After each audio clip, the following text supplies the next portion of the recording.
itu kalau tiap malam lomba, dikisahkan oleh Imam An-Nawawi dalam kitabnya At-Tibyan, itu lomba dengan Abdurrahman bin Auf, Tamim Ad-Dari, itu tiap malam paling minimal sekali khatam Al-Quran dalam tahajudnya.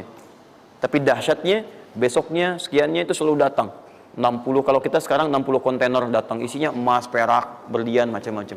Ya, kebayanglah kalau ke PTM datang 60 kontainer isinya emas, perak. Makanya nggak ada yang dikasih lagi sekarang. Nah, lihat sini, sudah? Saya mulai ya. Nah, ini saya harus selesaikan ini. Kita sepakat dulu sampai jam berapa kita? 11. Oh enggak, kalau Anda mau sampai jam 11 silakan saja. Saya setengah 10 selesai lah. Karena ini pembuka ya, pembuka. Ke depan kita akan lebih kompleks karena saya pengen ini dicoba sampai sepekan. Nanti akan melahirkan perubahan. Karena ke depan kita akan bicara tentang riba, tentang macam-macam ya. Itu perlu lebih fokus lagi. Ini yang dasar untuk sepekan dulu. Siap ini ya? Yuk kita mulai. 1. Rizki lewat ikhtiar atau usaha.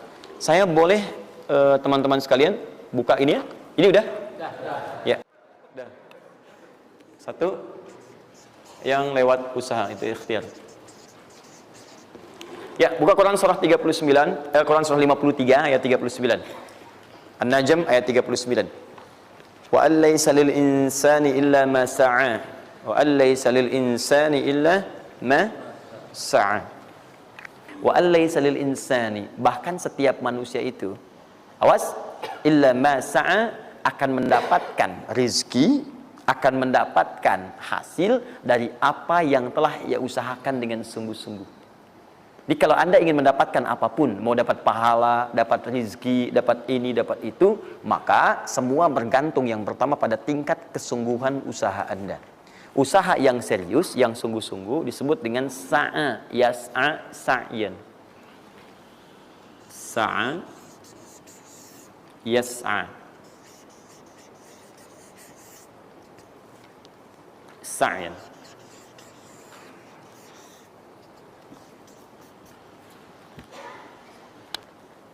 Ini sa'a, yas'a, sa'yan tidak disebutkan dalam bahasa Arab kecuali menunjuk satu usaha yang sangat serius, sungguh-sungguh.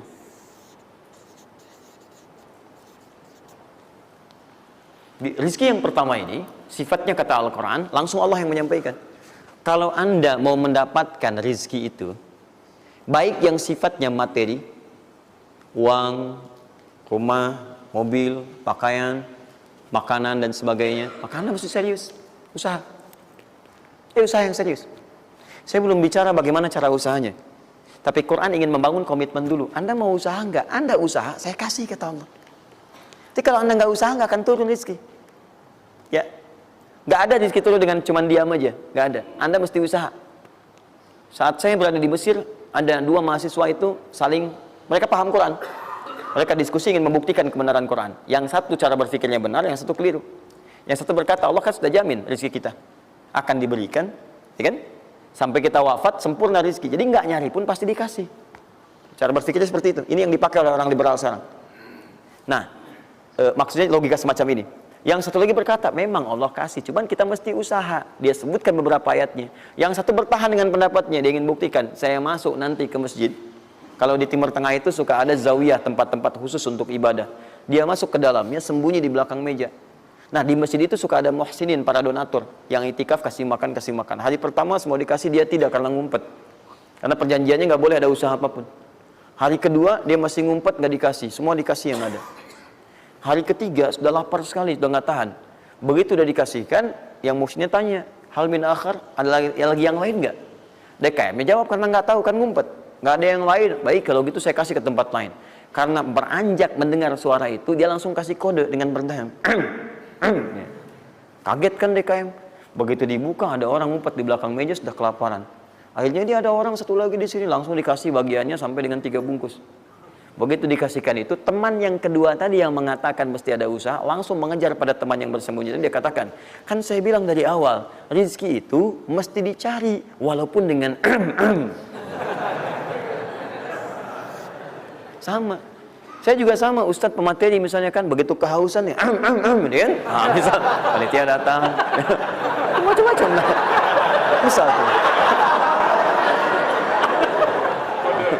Enggak, itu contoh.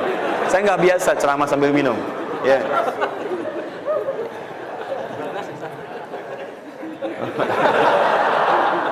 Jelas ya?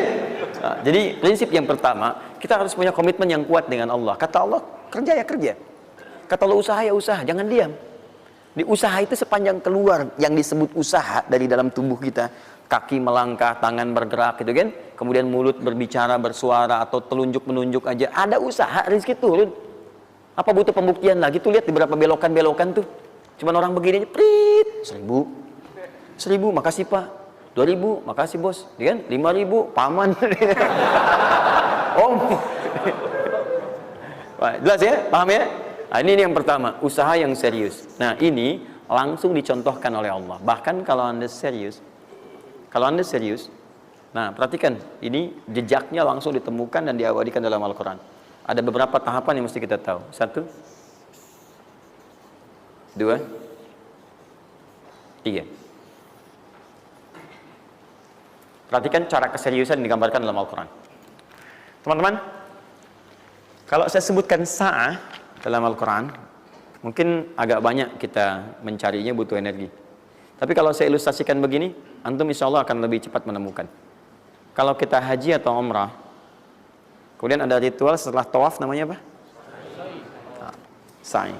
Apa itu sa'i? Tuh kan, lari-lari kecil. Kalau lari-lari besar, maraton. Kan sudah saya tuliskan di atas. Sa'i itu kan dari sini tulisannya. Ya, dari mana sa'i itu? Safa ke Marwah. Ya, buka Quran surah kedua ayat 158, paling kiri di pertengahan. Innas safa wal marwata min sya'airillah faman hajjal bait aw i'tamara fala junaha alaihi ay yatawafa bihima man tatawwa khairan innallaha syakirun alim. Lihat sini. Ibadah ini kenapa dinamakan dengan sa'i? Dan sementara orang sekarang agak kurang tepat menerjemahkan dengan lari-lari kecil. Dalam bahasa Arab lari kecil bukan sa'i. Dalam bahasa Arab lari-lari kecil itu bukan sa'i. Ingat baik-baik kalimat ini. Kenapa dinamakan dengan sa'i? Karena di tempat ini pernah ada satu sosok yang sangat bersungguh-sungguh untuk berusaha. Sangat serius untuk mendapatkan rizki dari Allah Subhanahu wa taala. Sosok ini datang, diantarkan oleh suaminya. Kemudian ketika diantarkan, ternyata ini yang paling menarik. Ini yang saya berikan 3 panah ini. Diabadikan kisah ini di Quran surah ke-14 ayat ke-37. Pertama diantarkan. Ya, begitu tiba suami istrinya dengan anak yang baru lahir, tiba-tiba langsung bermohon kepada Allah. Perhatikan, bukankah Allah pemilik rezeki? Masih ingat tadi teori di awal? Pusat rezeki ada di mana? Baik. Nah, ini teman-teman sekalian, kaidah yang pertama, kalau antum ingin berikhtiar berusaha, maka hal yang pertama dilakukan adalah mendekat dulu kepada pemiliknya. Mohon minta kemudahan, minta petunjuk, minta kenyamanan, minta keberkahan. Itulah sebabnya sebelum kita berangkat, kita sholat dulu.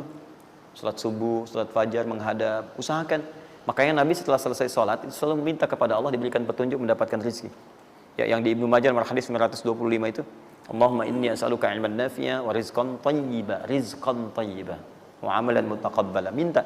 Kalau dalam bahasa kita, ya Allah berikan saya hal yang bermanfaat, ilmu bermanfaat dan rezeki terbaik di hari ini. Minta. Nah, begitu sampai beliau bermohon pada Allah, Rabbana inni askantu min dzurriyyati biwadin ghairi dzi zar'in inda baitikal muhram. Perhatikan ya. Ya Allah, saya bermohon kepadamu, engkau yang merawat kami, memerhatikan kami, memberikan rezeki kepada kami. Sifat rububiyah yang disebutkan namanya Rabb. Begitu meminta kepada Allah, ya Allah sekarang saya diperintahkan olehmu sebagai tawadu. Nabi Ibrahim mengatakan, saya menempatkan sebagian keturunan saya, istri saya, anak saya di satu tempat yang sangat gersang. Anda bayang nggak? Tempatnya gersang, gunung-gunungnya itu, batu-batunya itu rapat luar biasa, kerasnya luar biasa, dan nggak ditemukan sumber air di situ. Artinya ini kondisi yang paling dalam lah, ya. Kondisi yang paling sulit didapatkan. Jadi selevel tumbuhan pun nggak ada. Jadi saya mau katakan begini, lihat ya. Anda pergi ke satu tempat, Anda berusaha tuh masih ada, Google-nya ada, bangunannya ada, kendaraan ada, modal ada, tinggal kelihatan semuanya jadi aktiva semua tuh. Tinggal kita olah aja. Ada orang yang pernah mendatangi tempat yang semuanya nggak ada bahan-bahannya.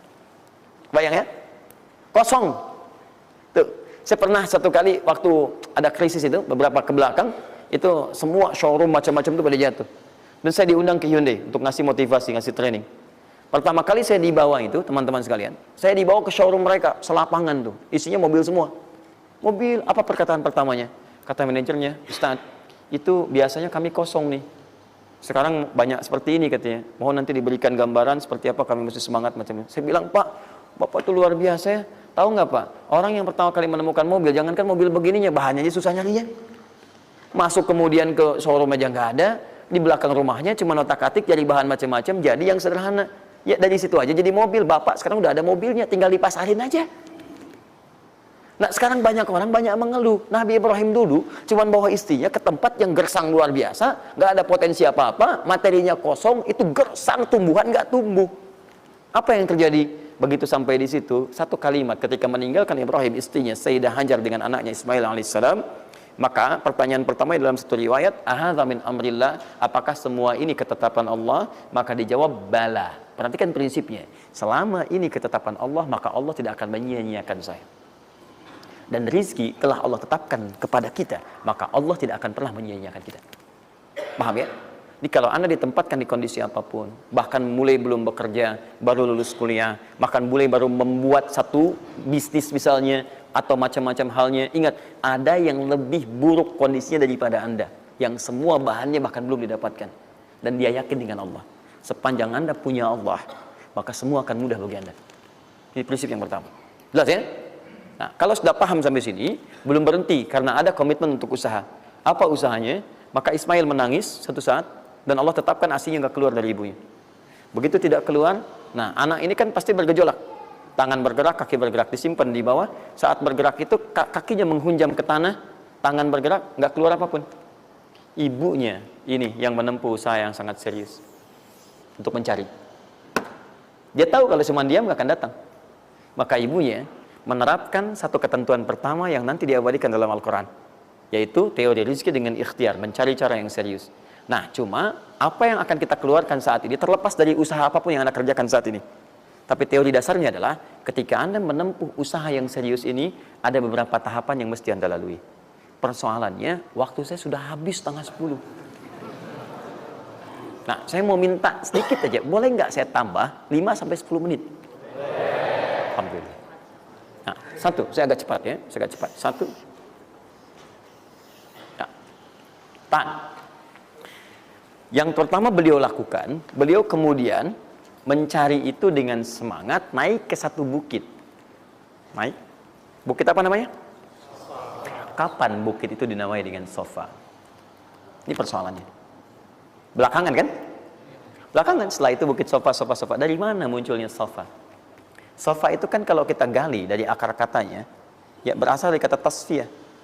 Ya, Sofa, yasfi, sofyan, wa tasfiyatan, wa sofian. Wasufyanan, kalau pakai sin sufyan, kalau pakai sod sufyanan, sofiyun. Tasfiyah artinya menyaring sesuatu yang kotor sehingga yang bersih aja yang kelihatan. Kalau Anda menyaring sesuatu, saring, bersihnya itu ada, kotornya hilang, dibuang. Itu namanya tasfiyah. Pakai ta, sod, fa, ya, ta. Ini hasilnya disebut dengan sofa. Orangnya disebut dengan Sofi atau Sufi, perempuannya disebut dengan Sofia. Jadi kalau ada yang namanya misalnya Sufi atau Sofia, ini orang yang mampu menyaring segala yang kotor dalam dirinya sehingga yang keluarnya yang baik-baik aja.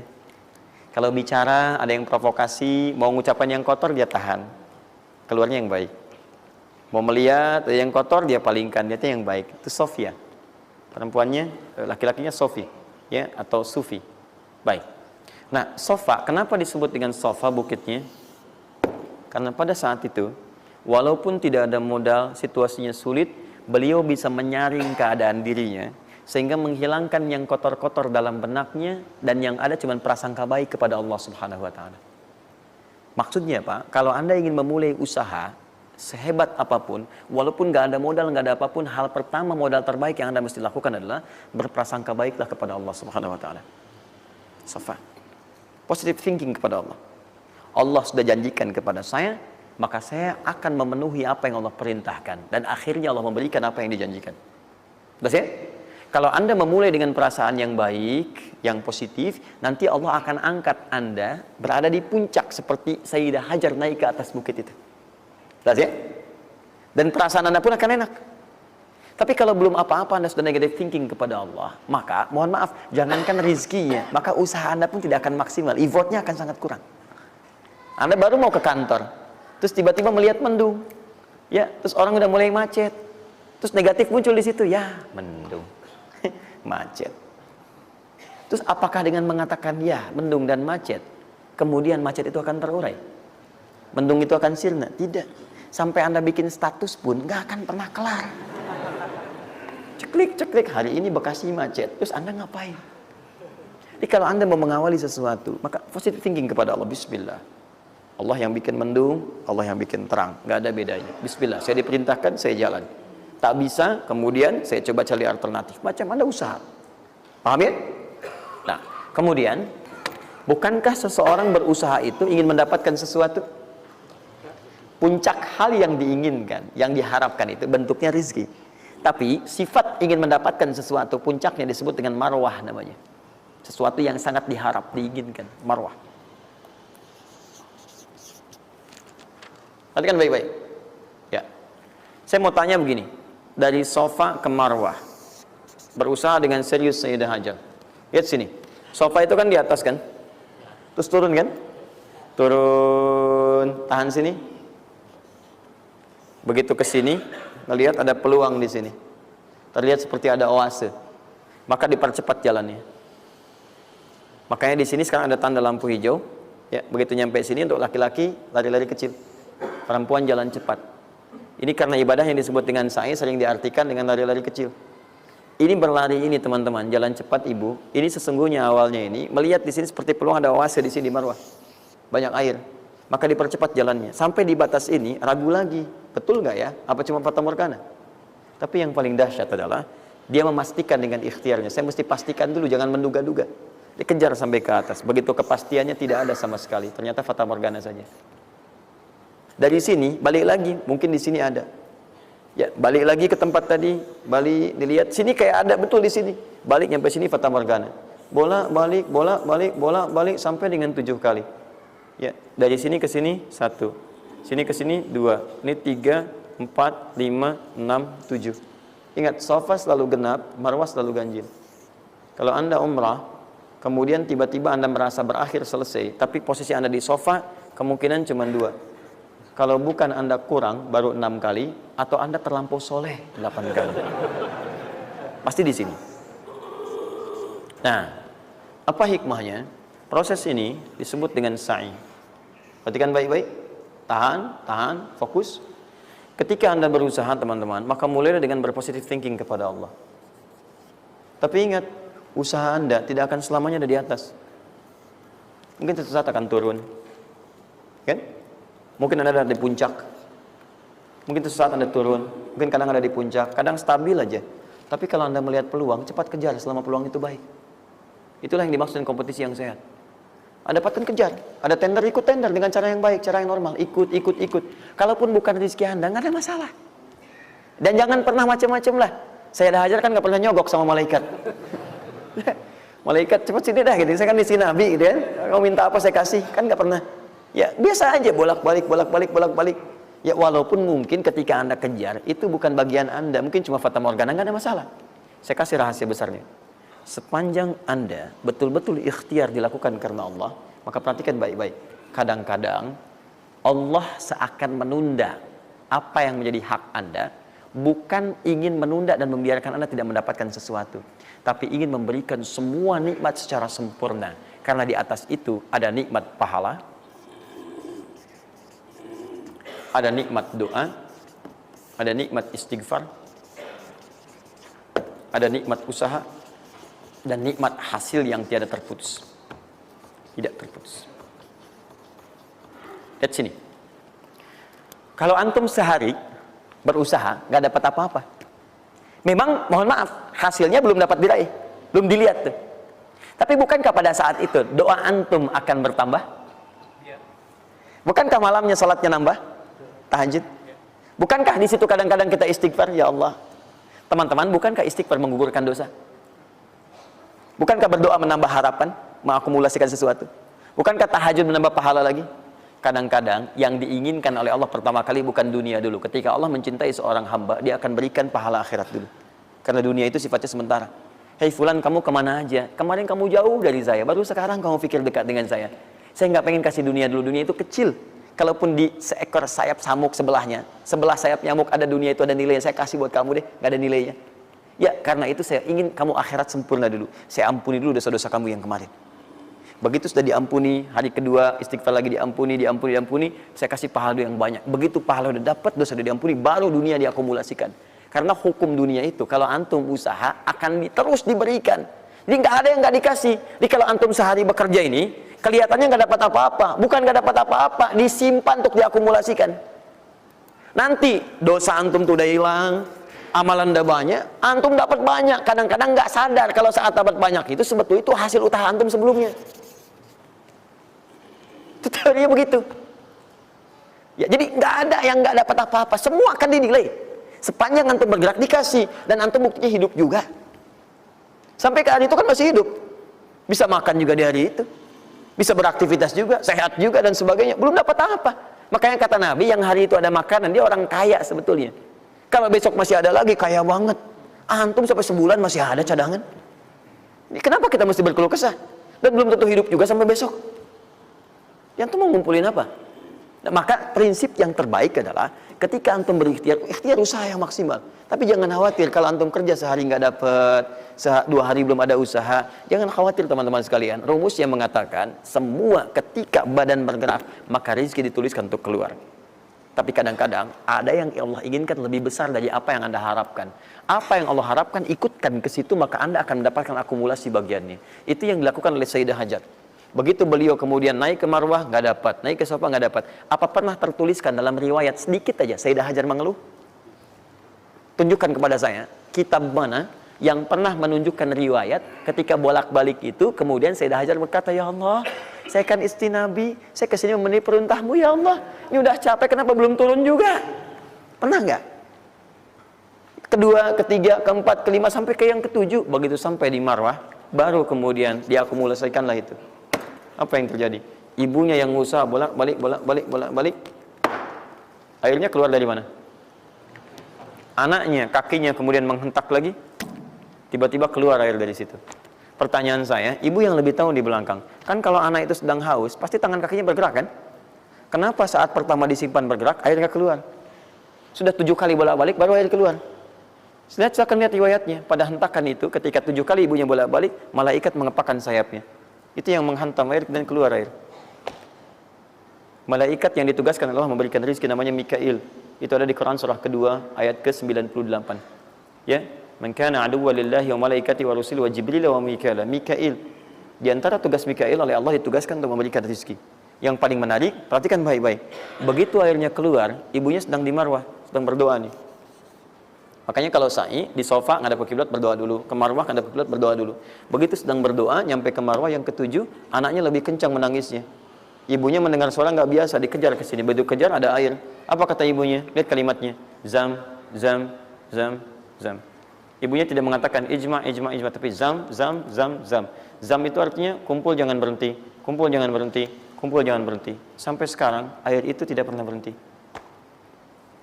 Perhatikan bagaimana akumulasi pekerjaan seorang ibu yang sangat serius menghasilkan rezeki bukan hanya untuk dirinya, untuk anaknya, cucunya, cicitnya, dan berganti generasi sampai kita sekarang. Kita aja ke zaman Nabi Muhammad, itu teman-teman sudah lewat 15 abad. Nabi Muhammad ke Nabi Ismail 29 generasi. Satu generasi bisa ribuan tahun. Nabi Muhammad ke Nabi Musa aja 2000 tahun, ke Nabi Isa 600 tahun. Sekarang ke Nabi Ismail 29 generasi.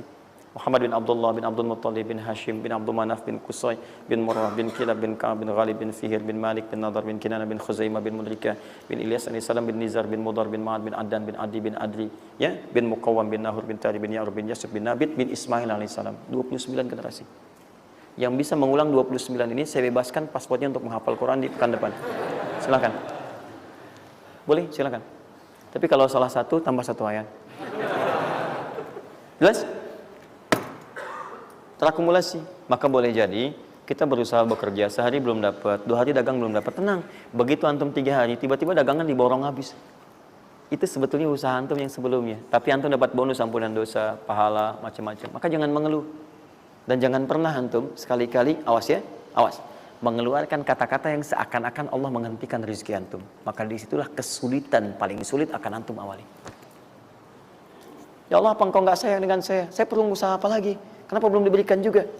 Dan sebagainya. Itu kadang-kadang membuat seseorang kalau sudah kehilangan arah seperti itu sampai meninggalkan agamanya, itu yang paling fatal. Paham ya?